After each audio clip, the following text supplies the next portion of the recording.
Hey, welcome to Gaming Looks Good, episode 31, and we are talking about diversity in Shadow of the Tomb Raider. Now, I have an interesting view on this because I don't know exactly what the developers meant you to feel about Lara, but I felt very strange about her, so we'll go over part of that.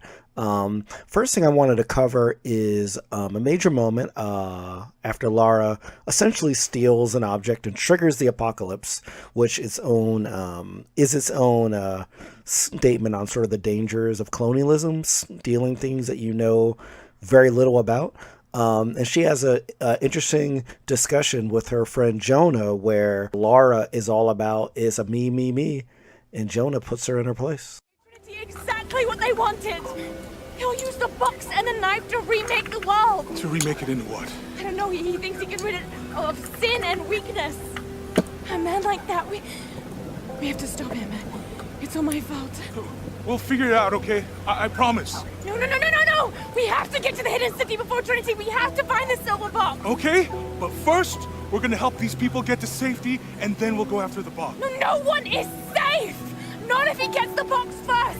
I have to go. I'm the only one. You're the only one that can what? You don't know that you caused all this, Lara? Not everything is about you.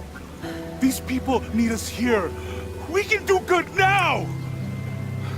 Besides, what do we gotta go on? A riddle? We're gonna need more than pink fish and silver crowns to get to the hidden city.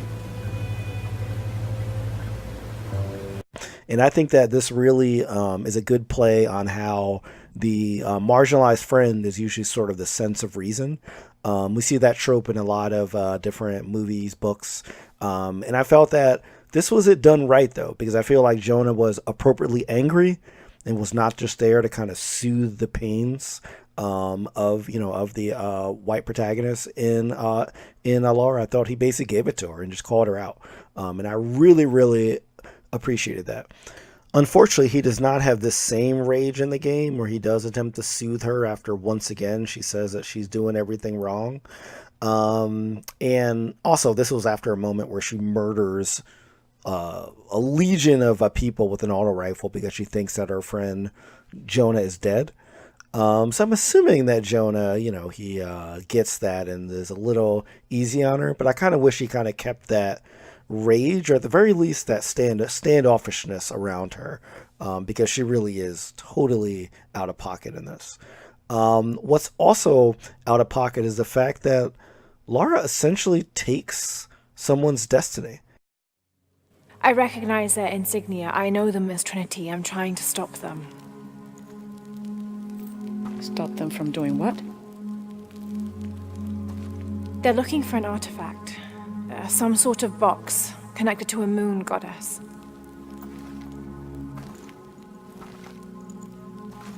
Why do you want it? To steal it? Sell it.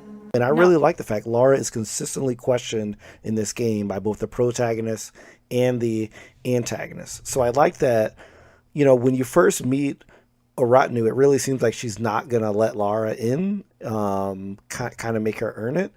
But unfortunately, eventually she becomes her protector, and everybody in the city just seems to love her. Everybody in Patiti. There's no, astonishment that this white woman is just coming in here probably to steal all of our shit, There's even one mission where she goes and she disrupts a prayer and music just as a mission part, just to open up a door, which I found super annoying.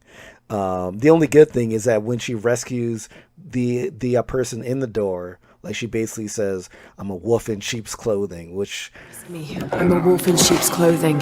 I think is a bit of a double entendre, because she totally is sort of a wolf in sheep's clothing, because she, is stealing everybody's shit.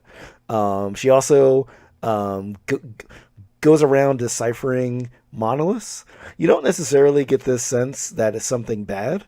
But in Patiti, there are people praying to the monoliths. They obviously hold the monoliths up as a huge kind of thing, and she just goes in and just looks at them, goes up, moves these praying people over, and just does it. It feels really dirty, Yeah, and essentially she runs into the protectors of this box, which basically fit sort of the savage stereotype that you see in a lot of these tomb raiding or treasure hunting pieces of like media. Kind of just a mindless person that just screams. Anyway, this person basically, sacrifices Lara, who becomes a god, by the way, taking Unuritu's destiny.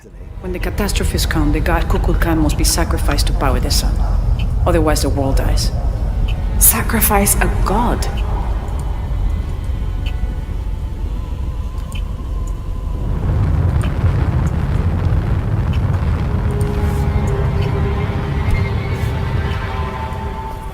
The sacrifice is my duty. But if my training fails me, the Crimson Fire will guide me and hold me to my promise. I would have felt much more comfortable if Lara helped Unuritu to get to her destiny. Not to take over her destiny. But wait, she has to, because of course Unuritu dies. Sacrificing herself so that Lara can continue with the mission, which is like annoying.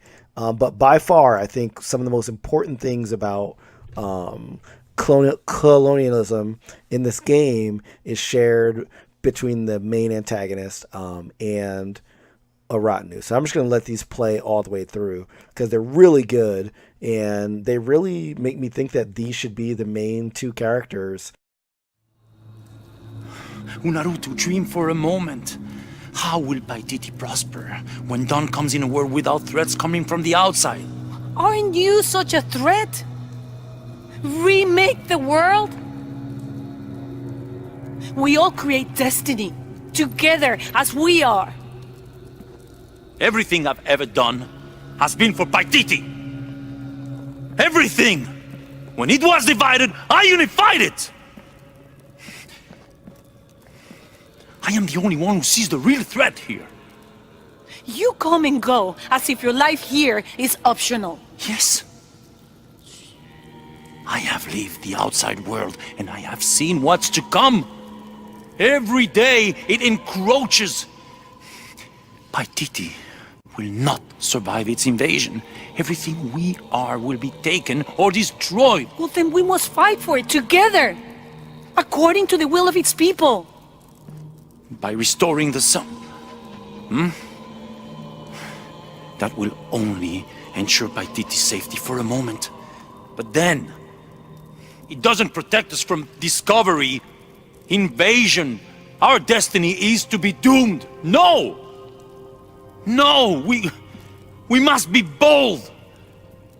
Decisive! Now that right there, that's the conversation that I feel like should have driven the whole game. And I would love to have played as them. They're having a great convo about Paititi, about their homeland, about being invaded, about protection, and basically about doing what they have to do to survive. Which I think is what they want you to, believe how Lara justifies her actions. But it just doesn't come off as well, so it really was kind of whack when I couldn't play as them. And also the main antagonist has some great barbs to trade with Lara when she tries to step to him. You're a low, selfish, murdering coward. And you, Lara, how many lives have you ended? In pursuit of what? Woo! So that'll do it for Shadow of the Tomb Raider. You can watch Jonah get kicked off a plane, and then you can also watch Lara get shoved off the side by one of the savages that she's been stalking. I'm out, y'all. Peace.